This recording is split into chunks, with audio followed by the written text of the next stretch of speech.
और पिछले 9 दिनों से मिडिल ईस्ट में भीषण जंग जारी है। अमेरिका और इजराइल की मिसाइलें लगातार ईरान पर कहर बरपा रही हैं। इसी बीच इजराइल के पीएम बेंजामिन नेतन्याहू ने बड़ा बयान दिया है। उन्होंने दावा किया कि ईरान पूरी तरह तबाह कर दिया गया है, लेकिन जंग अभी रुकने वाली नहीं है, क्योंकि अभी कई सरप्राइज देखने को मिलेंगे।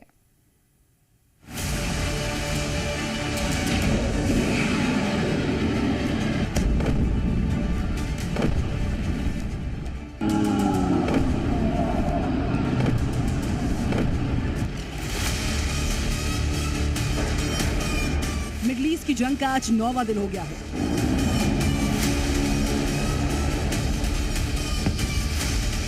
भारी तबाही के बाद भी युद्ध रुकने के बावजूद भयंकर होता जा रहा है।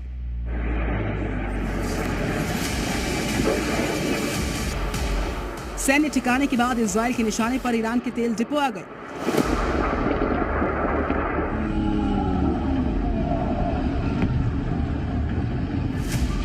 इजरायली एयरफोर्स ने तेहरान पर जबरदस्त बमबारी की।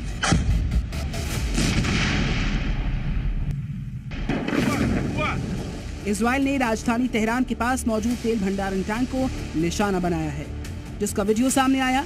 इसमें भयंकर हमलों के बाद तेल डिपो में बड़े बड़े धमाके के साथ धुएं का गुबार चारों तरफ पसरा हुआ है।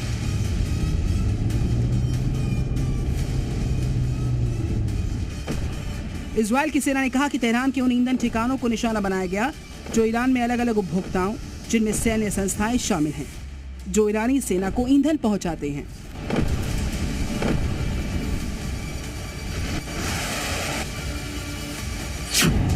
इजराइल ने जिन तेल डिपो और रिफाइनरीज पर बमबारी की, उनमें शहरान तेल डिपो, जो ईरान का बड़ा तेल भंडारण केंद्र है, कुहक तेल डिपो, ऊर्जा सप्लाई का सबसे बड़ा ढांचा है, कारज तेल डिपो, रिफाइनरी से जुड़ा हुआ इंफ्रास्ट्रक्चर है।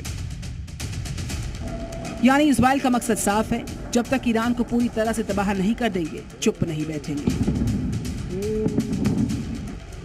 क्योंकि इजराइल इस बात को जानता है कि तेल के डिपो ईरान की रीढ़ की हड्डी है, जिन पर हमला करना मतलब ईरान को कमजोर कर देना है। यही वजह है कि सैन्य ठिकानों के बाद अब तेल डिपो पर हमले तेज हो गए हैं।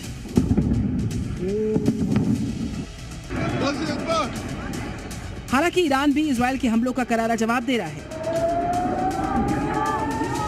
तेल अवीव में इजराइल के ठिकानों पर भयंकर हमले किए गए। कई रिहायशी इलाकों को निशाना बनाया गया।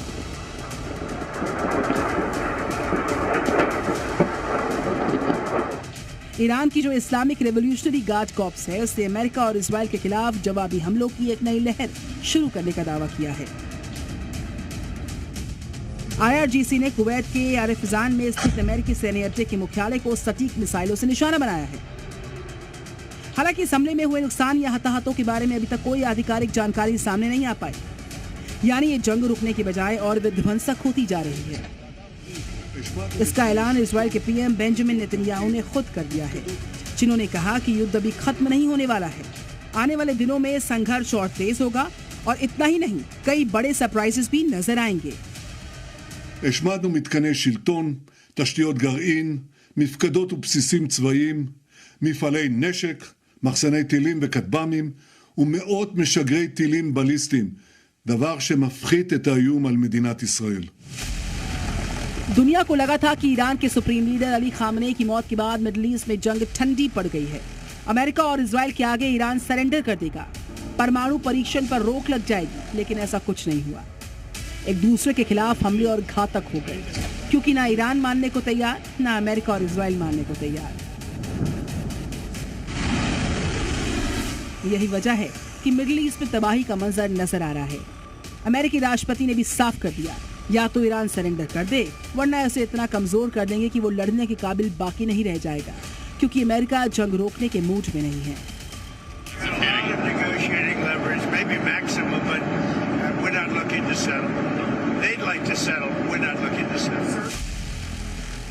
यही नहीं, ट्रंप ने दावा किया कि युद्ध के शुरुआती 2 दिन में जितनी मिसाइलें और ड्रोन ईरान ने दागे थे, अब वो उसका केवल 9% ही इस्तेमाल कर पा रहा है।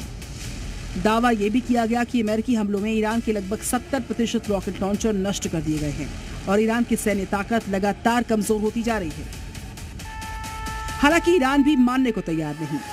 ईरानी सेना अमेरिका के एयरबेस समेत कई हथियारों से निशाना बना रही है। क्योंकि ईरान के राष्ट्रपति पहले कह चुके हैं कि अमेरिका अपने मकसद में सफल नहीं हो पाएगा। ईरान आखिरी दम तक दुश्मनों का मुकाबला करेगा डटकर। ईरान के तेल डिपो तबाह होने से दुनिया भर के तेल बाजार में हलचल मच सकती है। मिडिल ईस्ट में तनाव बढ़ेगा और कच्चे तेल की सप्लाई पर बड़ा असर पड़ सकता है। इसका असर कई देशों की इकोनॉमी पर पड़ेगा, खासकर तेल आयात करने वाले देशों पर।